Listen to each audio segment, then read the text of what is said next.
हरे कृष्णा। वैशंपायन जी आगे कहते हैं, जन्मेजय, देवर्षि नारद जी के ऐसा कहने पर एक दूसरे के अधीन रहने वाले उन अमित तेजस्वी महात्मा पांडवों ने देवर्षि के सामने ही नियम बनाया। वे बोले, हम में से प्रत्येक के घर में पाप रहित द्रौपदी एक एक वर्ष निवास करे। द्रौपदी के साथ एकांत में बैठे हुए हम में से कोई भाई यदि दूसरा देख ले तो वह 12 वर्षों तक ब्रह्मचार्य पूर्वक वन में निवास करे। धर्म का आचरण करने वाले पांडवों द्वारा ये नियम स्वीकार कर लिए जाने पर महामुनि नारद जी प्रसन्न होकर अपने अभिष्ट स्थान को चले गए। भरत, इस प्रकार नारद जी की प्रेरणा से पांडवों ने पहले ही नियम बना लिया था, इसलिए वे आपस में कभी भी एक दूसरे के विरोधी नहीं हुए। नरेश्वर जन्मेजय, उस समय जो बातें जिस प्रकार घटित हुई थी वह सब मैं तुम्हें विस्तार पूर्वक बताई हैं। इस प्रकार विदुरागमन राज्य पर्व में सुंदोप असुंदोप उपख्यान विषयक 211वां अध्याय पूर्ण हुआ। वैशंपायन जी ने आगे कहा, जन्मेजय, इस प्रकार नियम बनाकर पांडव लोग वहां रहने लगे। वे अपने अस्त्र शस्त्रों के प्रताप से दूसरे राजाओं को अधीन करते रहते थे। कृष्ण मनुष्यों में सिंह के समान वीर अमित तेजस्वी उन पांचों पांडवों की आज्ञा के अधीन ही रहती थी। पांडव द्रौपदी के साथ और द्रौपदी उन पांचों वीर पतियों के साथ ठीक उसी प्रकार अत्यंत प्रसन्न रहती थी जैसे नागों में रहने से भोगवतीपुरी में परम शोभा युक्त होती रहती है। महात्मा पांडवों के धर्मानुसार बर्ताव होने के कारण समस्त कुरुवंशी निर्दोष एवं सुखी रहकर निरंतर उन्नति करने लगे। महाराज, तदंतर दीर्घ काल के पश्चात एक दिन कुछ चोरों ने किसी गौओं को ब्राह्मण की गौवें चुरा ली। अपने गौधन का अपहरण होते देखकर ब्राह्मण अत्यंत क्रुद्ध हो उठा और खांडव प्रस्थ में आकर उसने उच्च स्वर में पांडवों को पुकारा, पांडवों, हमारे गांव से कुछ नीच क्रूर पापात्मा चोर जबरदस्ती गौधन चुरा कर लिए जा रहे हैं। उनकी रक्षा के लिए दौड़ो। आज एक शांत स्वभाव ब्राह्मण का भविष्य कौवे लूट कर खा रहे हैं। नीच सियार सिंह की सूनी गुफाओं को रौंद रहे हैं। जो राजा प्रजा की आय का छठा भाग करके रूप में वसूल करता है किंतु प्रजा की रक्षा की कोई व्यवस्था नहीं करता, उसे संपूर्ण लोकों में पूर्ण पापाचारी ही कहा गया है। मुझ ब्राह्मण का धन चोर लिए जा रहे हैं। मेरे गौ के ना रहने पर दुग्ध आदि भविष्य के अभाव से धर्म और अर्थ का लोप हो रहा है। मैं यहाँ आकर रो रहा हूँ। पांडवों, चोरों को दंड देने के लिए अस्त्र धारण करो। वैशंपायन जी कहते हैं, जन्मेजय, वह ब्राह्मण निकट आकर बहुत रो रहा था। पांडुपुत्र कुंती नंदन धनंजय ने उसकी कही हुई सारी बातें सुनी और सुनकर उन महाबाहु उस ब्राह्मण से कहा, डरो मत। महात्मा पांडवों के अस्त्र शस्त्र जहाँ रखे गए थे वहीं धर्मराज युधिष्ठिर कृष्णा के साथ एकांत में बैठे थे। अतः पांडुपुत्र अर्जुन ना तो घर के भीतर प्रवेश कर सकते थे, ना खाली हाथ चोरों का पीछा कर सकते थे। इधर उस आर्त ब्राह्मण की बातें उन्हें बार बार शस्त्र ले आने के लिए प्रेरित कर रही थी। जब वह अधिक रोने चिल्लाने लगा तब अर्जुन ने दुखी होकर सोचा, यह तपस्वी ब्राह्मण के गौधन का अपहरण हो रहा है, अतः ऐसे में इसके आंसू पोंछना मेरा कर्तव्य है, यही मेरा निश्चय है। यद्यपि मैं राजद्वार पर रोते हुए इस ब्राह्मण की रक्षा आज नहीं करूँगा तो महाराज युधिष्ठिर को उपेक्षा जनित महान अधर्म का भागी रहना पड़ेगा। इसके सिवा लोक में ये बात फैल जाएगी कि हम लोग किसी आर्त की रक्षा रूप धर्म के पालन को नहीं कर पाए, साथ ही हमें अधर्म का पाप भी प्राप्त होगा। यदि राजा का अनादर करके मैं घर के भीतर चला जाऊं तो महाराज अजात शत्रु के प्रति मेरी प्रतिज्ञा मिथ्या होगी। राजा की उपस्थिति में घर के भीतर प्रवेश करने पर मुझको वन में निवास करना होगा। इससे महाराज के तिरस्कार के सिवा और सारी बातें तुच्छ होने के कारण उपेक्षणीय है। चाहे राजा के तिरस्कार से मुझे नियम भंग का महान दोष प्राप्त हो अथवा वन में मेरी मृत्यु भी हो जाए, तथापि शरीर को नष्ट करके भी गौ ब्राह्मण रक्षा रूप का धर्म का पालन करना ही श्रेष्ठ है। चाहे राजा के तिरस्कार से मुझे नियम भंग का महान दोष प्राप्त हो अथवा मेरी मृत्यु हो जाए, परंतु गौ ब्राह्मण का रक्षा रूप धर्म का पालन करना ही मेरे लिए श्रेष्ठ है। जन्मेजय, ऐसा निश्चय करके कुंती कुमार धनंजय ने राजा से पूछकर घर के भीतर प्रवेश करके धनुष ले लिया और बाहर आकर प्रसन्नतापूर्वक ब्राह्मण से कहा, विप्रवर, आइए, शीघ्र आइए। जब तक दूसरों के धन हड़पने वाले की इच्छा वाले इस क्षुद्र चोर को दूर नहीं ले जाता, क्षुद्र चोर दूर नहीं चला जाता, तभी तक हम दोनों एक साथ वहां पहुंच जाएं। मैं अभी आपका गौधन चोरों के हाथों से छीनकर आपको लौटा देता हूँ। ऐसा कह के महाबाहु अर्जुन ने धनुष और कवच धारण करके ध्वजयुक्त रथ पर आरूढ़ होकर उन चोरों का पीछा किया और बाणों से चोरों का विनाश करके गौधन जीत लिया। फिर ब्राह्मण को वो सारा गौधन देखकर प्रसन्न करके अनुपम यश के भागी हो पांडुपुत्र सव्यसाची वीर धनंजय पुनः अपने नगर में लौट आए। वहां आकर उन्होंने समस्त गुरुजनों को प्रणाम किया और सभी गुरुजनों ने उनकी बड़ी प्रशंसा की और अभिनंदन किया। इसके पश्चात अर्जुन ने धर्मराज से कहा, प्रभु, मैंने आपको द्रौपदी के साथ देखकर पहले के निश्चित नियम का भंग किया है, अतः आप मुझे इसके लिए प्रायश्चित करने की आज्ञा दीजिए। मैं वनवास के लिए जाऊंगा, क्योंकि हम लोगों में ये शर्त हो चुकी है। अर्जुन के मुख से सहसा ये अप्रिय वचन सुनकर धर्मराज शोकातुर होकर लड़खड़ाती वाणी में बोले, ऐसा क्यों करते हो? इसके बाद राजा युधिष्ठिर धर्म मर्यादा से कभी च्युत न होने वाले अपने भाई गुडाकेश धनंजय से फिर दीन होकर बोले, अनग, यदि तुम मुझको प्रमाण मानते हो तो मेरी बात सुनो। वीरवर, तुमने घर के भीतर प्रवेश करके तो मेरा प्रिय कार्य किया है, अतः उसके लिए मैं तुम्हें आज्ञा देता हूँ, क्योंकि मेरे हृदय से वह अप्रिय नहीं है। यदि बड़ा भाई घर में स्त्री के साथ बैठा हो तो छोटा भाई का वहां जाना दोष की बात नहीं है, परंतु छोटा भाई घर में हो तो बड़े भाई का वहां जाना उसके धर्म का नाश करने वाला है। अतः महाभाव, मेरी बात सुनो, वनवास का विचार छोड़ दो। ना तो तुम्हारे धर्म का लोप हुआ है, ना ही तुम्हारे द्वारा मेरा तिरस्कार ही किया गया है। परंतु यह सुनकर अर्जुन बोले, प्रभो, मैंने आपके ही मुख से सुना है कि धर्माचरण में कभी बहानेबाजी नहीं करनी चाहिए। अतः सत्य की शपथ खाकर और शस्त्र को छूकर कहता हूँ कि मैं सत्य से विचलित नहीं होऊंगा। यशोवर्धन, मुझे आप वनवास जाने के लिए आज्ञा दें। मेरा यह निश्चय है कि मैं आपकी आज्ञा बिना कोई कार्य नहीं करूं। वैशंपायन जी कहते हैं, जन्मेजय, इस प्रकार राजा की आज्ञा लेकर अर्जुन ने वनवास की दीक्षा ली और वन में 12 वर्षों तक रहने के लिए वे वहां से चले गए। इस प्रकार अर्जुन तीर्थ यात्रा विषयक 212वां अध्याय पूर्ण हुआ। वैशंपायन जी आगे कहते हैं, जन्मेजय, कौरव वंश का यश बढ़ाने वाले महाबाहु अर्जुन जब जाने लगे, उस समय बहुत से वेदज्ञ ब्राह्मण उनके साथ हो लिए।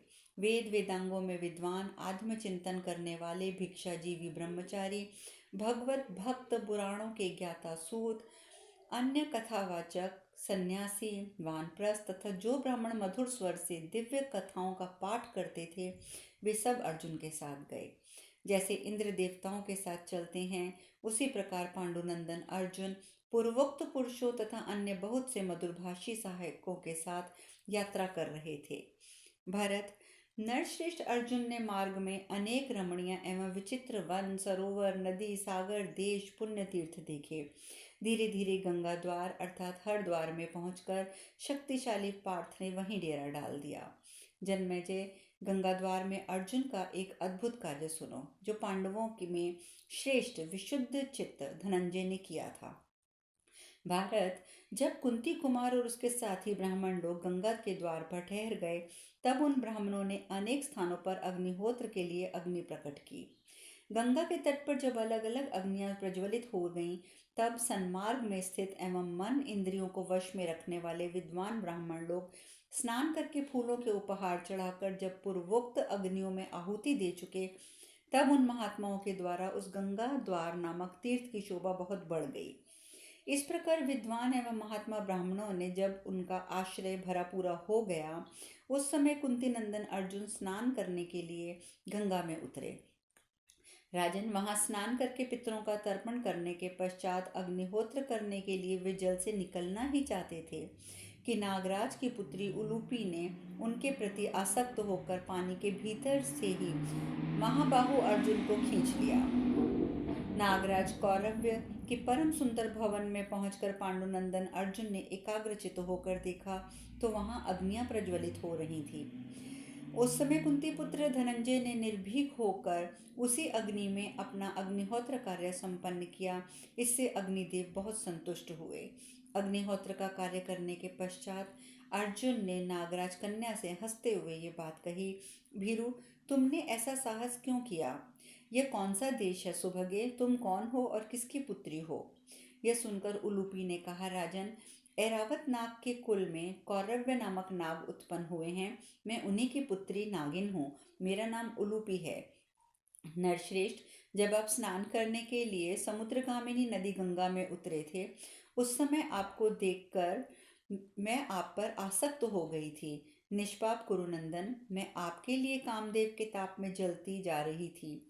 मैंने आपके सिवा किसी दूसरे को अपना हृदय अर्पण नहीं किया है, अतः मुझे आत्मदान देकर आनंदित कीजिए। अर्जुन बोले, भद्रे, ये मेरे 12 वर्षों तक चालू रहने वाले ब्रह्मचार्य व्रत का समय है। धर्मराज युधिष्ठिर ने मुझे इस व्रत के पालन की आज्ञा दी है, अतः मैं अपने वश में नहीं हूँ। जलचारिणी, मैं भी तुम्हारा प्रिय करना चाहता हूँ। मैंने पहले कभी कोई असत्य बात नहीं कही है। नागकन्या, तुम कोई ऐसा उपाय करो जिससे मुझे झूठ का दोष ना लगे, तुम्हारा भी प्रिय हो और मेरे धर्म को भी हानि ना पहुँचे। यह सुनकर उलूपी ने कहा, पांडुनंदन, आप जिस उद्देश्य से पृथ्वी पर विचर रहे हैं और आपके बड़े भाई ने जिस प्रकार आपको ब्रह्मचर्य पालन का आदेश दिया है, मैं वह सब जानती हूँ। आप लोगों ने आपस में ये शर्त रखी थी कि हम लोगों में से कोई भी यदि द्रौपदी के पास रहे, उस दशा में यदि कोई मोहवश उस घर में प्रवेश करे तो वह 12 वर्षों तक वन में ब्रह्मचर्य का पालन करे। अतः आपके बड़े भाई ने वहां धर्म की रक्षा के लिए द्रौपदी को निमित्त बनाकर एक दूसरे के प्रवास का नियम बनाया है। यहाँ आपका धर्म दूषित नहीं होता। विशाल नेत्रों वाले अर्जुन, आपको आर्त प्राणियों की रक्षा करनी चाहिए। मेरी रक्षा करने से आपके धर्म का लोप नहीं होगा। यदि आपके इस धर्म का थोड़ा सा व्यतिक्रम भी हो जाए तो भी मुझे प्राणदान देने से तो आपका महान धर्म ही होगा। अतः मेरे स्वामी कुंती कुमार अर्जुन, मैं आपकी भक्त हूँ, मुझे स्वीकार कीजिए। ये आर्तरक्षण सत्पुरुषों का मत है। महाबाहो, यदि आप मेरी प्रार्थना पूर्ण नहीं करेंगे तो निश्चय जानिए मैं मर जाऊंगी। अतः मुझे प्राण दान देकर अत्यंत उत्तम धर्म का अनुष्ठान कीजिए। पुरुषोत्तम, आज मैं आपकी शरण में आई हूँ। कुंती कुमार, आप प्रतिदिन न जाने कितने दीनों और अनाथों की रक्षा करते हैं। मैं भी यही आशा लेकर शरण में आई हूँ और बार बार दुखी होकर रोती गिड़गिड़ाती हूँ। मैं आपके प्रति अनुरक्त हूँ और आपसे समागम की याचना करती हूँ। अतः मेरा प्रिय मनोरथ पूर्ण कीजिए। मुझे आत्मदान देकर मेरी कामना सफल कीजिए। वैशंपायन जी कहते हैं, जन्मेजय, नागराज की कन्या अलूपी के ऐसा कहने पर अर्जुन ने धर्म को ही सामने रखकर यह सब कार्य पूर्ण किए। प्रतापी अर्जुन ने नागराज के घर में ही वह रात्रि व्यतीत की। फिर सूर्योदय होने पर कौरव्य भवन से ऊपर हो उठे। उलूपी के साथ अर्जुन फिर गंगा के द्वार पर पहुंचे। साध्वी उलूपी उन्हें वहां छोड़कर पुनः अपने घर लौट आई। भारत जाते समय उसने अर्जुन को ये वर दिया कि आप जल में सर्वत्र अजय रहेंगे, सभी जलचर आपके वश में रहेंगे, इसमें संशय नहीं है। इस प्रकार अर्जुन ने उलूपी के गर्भ से अत्यंत मनोहर एवं महाबल पराक्रम संपन्न इरावन नामक महा उत्पन्न किया। इस प्रकार उलूपी समागम विषयक 213वां अध्याय पूर्ण हुआ। वैशंपायन जी कहते हैं, जन्मेजय, रात की सारी घटना ब्राह्मणों से कहकर इंद्रपुत्र अर्जुन हिमालय के पास चले गए।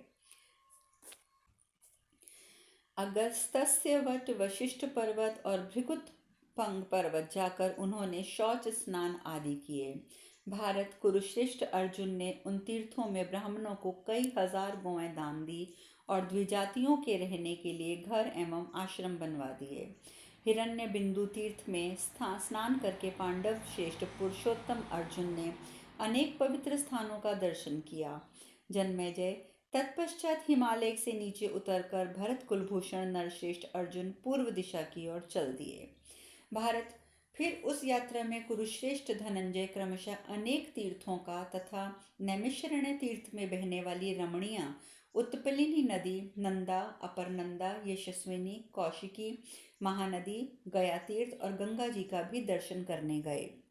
इस प्रकार उन्होंने सब तीर्थों और आश्रमों को देखते हुए स्नान आदि से अपने को पवित्र करके ब्राह्मणों के लिए बहुत सी गौएं दान की।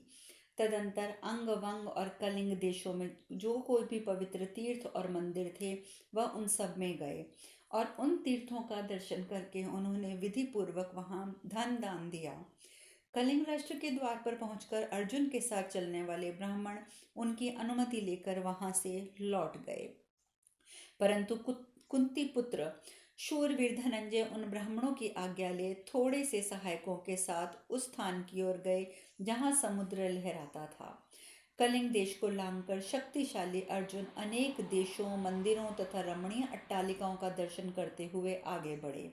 इस प्रकार वे तपस्वी मुनियों से सुशोभित महेंद्र पर्वत का दर्शन कर समुद्र के किनारे किनारे यात्रा करते हुए धीरे धीरे मणिपुर पहुंच गए।